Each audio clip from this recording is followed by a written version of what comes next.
Hey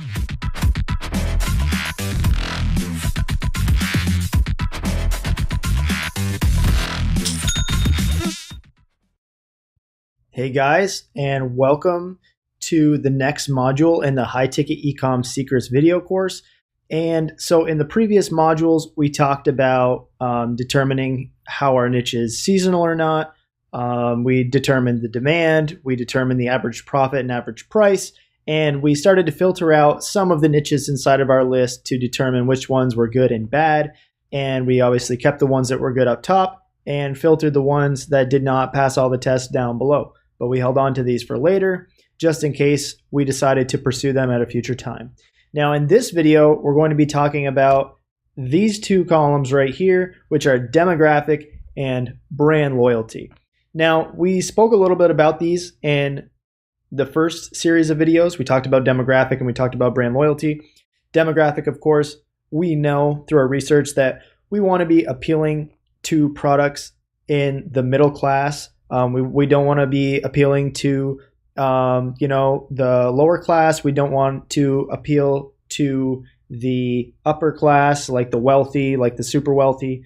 And we also want to make sure that whatever niche we get into does not have brand loyalty, essentially that we don't know the names, off the top of our heads of these particular brands, or, you might know a couple brands per se, but it's not like it's a polarizing thing, like Apple, like with iPhones, or, Samsung, those types of things where your mind immediately goes where, okay, I'm getting a phone. It's either going to be like, iPhone or Android, right? We don't want to get into those types of niches. Because nobody really knows, what brand of trampoline you have, or, even maybe a brand of chandelier or espresso machine right off the top of your head, right? It may not be a go-to brand. So in this video, we're going to be talking about how we go and find the demographic and how we go and figure out if there is brand loyalty in your niche. So the first thing that we're going to do is we're just going to take chandeliers. We're going to copy it, and we're just going to come over to our buddy Google here, and we're going to paste that in. And again, we're going to be coming back to our shopping tab. We're going to come through here. And again, guys, so we basically are filtering this out by price point. Obviously, we have this baseline average price of about $300, which we know, again, is going to be, upper middle class. And so we can kind of pre-fill this because we already know this. We've done the research here. But I want to go through this still just for any niches that you might have on your list other than what we have here. Obviously, you're going to have some different niches. You're not going to have chandeliers necessarily. Maybe you do, but just to go through everything on your list. So we want to be obviously looking at that average price point. But the key thing here, guys, is that it's not always about, just completely changing the niche if it doesn't fit this demographic. It may be just modifying it a little bit. For example, let's say you had a niche that was real crystal chandeliers, right? Now, obviously, we're seeing that this price point changes pretty drastically. Now we're seeing some $6,000, $7,000, a $70,000 chandelier. Obviously, something like this is not going to appeal to the upper middle class, or it's going to be appealing to like the very wealthy, $50,000, $30,000 chandelier. So if you had something like crystal chandelier, then you might want to niche up into simply chandeliers. That would be called niching up. Now, if this wasn't expensive enough, let's say you had one that said bed frames, for example, right? And the key term bed frames didn't have enough, of a price. Let's say it was maybe $200 and you wanted to niche it down a little bit. An example of that would be changing from bed frames to, let's say, like rustic bed frames. And, so you get a little bit pricier here because it's niched down. As you can see, we're getting, $900, $400 products right within our range, right? This would be like a type of product that would be a good niche that you could consider selling in. And that's an example of niching down. So just keep that in mind as you're going through your list. You may find something that, may not fit necessarily, that you just may have to modify by either making it more or less generic than what it is. Just using that example that we just used with the bed frames, you can basically take that example for your entire niche list. You can go through and do that. So again, guys, we're just going to do the same exact thing with Espresso Machine. I'm going to come up. I'm going to come here. All right, and as we've checked before, these $600, $200. There's a couple cheaper ones, but not too many. Obviously, this is more of a commercial product at $8,000, $1,750. That's a good one. So we're seeing a bunch here that look pretty good. This is a good bunch of products here. So we're also going to say upper middle class for the Espresso Machine, right? And we're not going to go through these because they're already out. And so that's how we're going about demographic. And again, I just want to express this again and break it down for you as well as I possibly can, that if your product is too cheap and you are appealing to the low income, let's say your average is $50 or something like that for the average price, you may just have to niche down a little bit to maybe there's a specialty inside of that niche, that particular niche. Like, for example, going from bed frames to rustic bed frames, maybe there is an equivalent of that inside of the niche that you are looking at, that you can make it a little bit more, specific inside of that product to drive the price up. Because essentially that's what we're trying to do, is find that sweet spot, $300 plus, $300 to $1,000. It can be a little bit higher, but above, $4,000 or $5,000, we're going to start appealing to the wealthy. So I would advise keeping within that, window, $300 to probably $5,000, to appeal to the upper middle class. And so just remember to either niche up or niche down with some of your niches, and it might turn it from a loser to a winner. So that's what we're going to do for demographic. The next thing is going to be brand loyalty. And again, we touched base on this in previous modules, but I'll go over it again. Essentially what we're looking for is niches that aren't dominated by certain brands, right? So for example, like we went over before, Apple iPhones, or, if we're looking at tablets, you're looking at Apple, Android, like Samsung, Sony, those types of things, where as soon as you think about that certain product, you instantly think about a brand, right? It has that brand association, that brand loyalty, where people flock to it. So we're not looking for brands like that. We're looking for, niches that don't have that. Like, so when you think of chandeliers, right? Like, just think to yourself, chandeliers.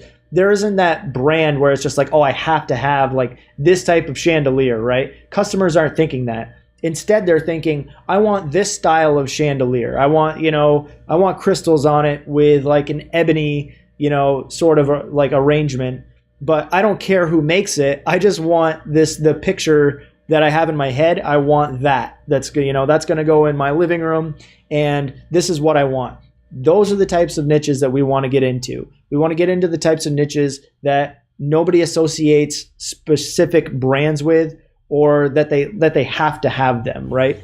So again, chandeliers, we can do this pretty easy. Coming back to here, coming back to chandeliers. And so basically, as you can see, it's pretty simple. We're just looking at the product titles here to kind of see the brands. Now, some people like to come down here. Don't be fooled by this brand tab at the side. They only usually show a few, and it's not even what all is featured here. For example, Franklin Ironworks, like, Lillian Wood, that's not even here in brand as a filter, yet it's sitting here inside of the search. So don't pay any attention to this sidebar right here. It's pretty inaccurate. So what we're looking for, however, is, Warehouse of Tiffany, Aspendale, Masseno, Galilei, stuff like that, Daniel, Pacini. These are the types of, they're just kind of random names, right? That the names for these products. And again, there's no like brands that kind of just like stick out to you, right? Where it's like the Apple of chandeliers, or, anything like that. It's just a bunch of random stuff because it's product focused. It's not brand focused. It's more focused on, okay, like is this product what I want? Is this, the look that I want in my home? Those sorts of things. So from this perspective, we can easily say that there is no brand loyalty here in this chandelier niche, okay? So that's how we determine that. Do the same thing for the espresso machine. Come back, paste it in, espresso machine. Again, DeLonghi. There's quite a few DeLonghis. There's a Breville, Mr. Coffee Steam, Breville, DeLonghi, Nespresso, Asenna, Espression, Jura. Seeing quite a few different expert, Nespresso, Gaggia, Williams Sonoma. So there's quite a few different niches here, different suppliers. I mean, that to me, it doesn't look like there is, one brand that really dominates this niche. There's quite a few different, and then obviously when you get up into the pricier ones, this is right on the brink of our, the type of people that we want to appeal to. It doesn't look like this is super dominated, by, one supplier here, ECM, Profitec. So especially when we start getting up into these industrial ones, and that could be an example of niching down, guys, is going from, espresso machine to, industrial espresso machine, or like dual boiler, using those types of terms, those those niche terms to determine a niche. And you find that through the research, just like we're going through here. You start seeing some of these, catchwords that you can use to potentially, niche down. So that could be an option of something that you could do by looking at this. But just going over what we have, I'm going to say no. There is no brand loyalty for espresso machines, because there's a whole bunch of different products and different suppliers in this niche, to where I don't believe that it is dominated by just like a couple big brands. So again, guys, that's what we're going to be doing. Go down through your entire niche list. Remember to choose your demographic, your brand loyalty, and obviously separate anything that's not fitting the bill if it appeals to a different demographic or if it has brand loyalty. But just remember, if you want to get into a different demographic, then there's always the potential to either niche up, which would be,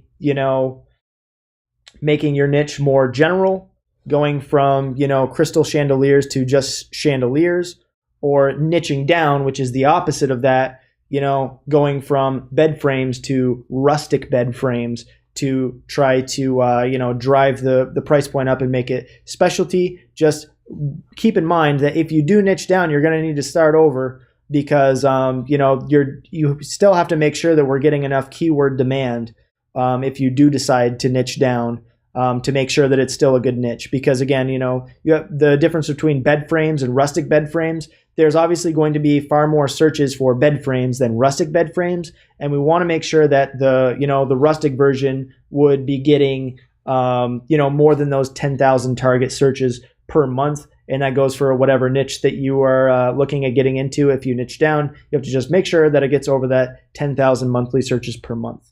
But with that, guys, go ahead and fill out your demographic and brand loyalty columns, and we will see you in the next video.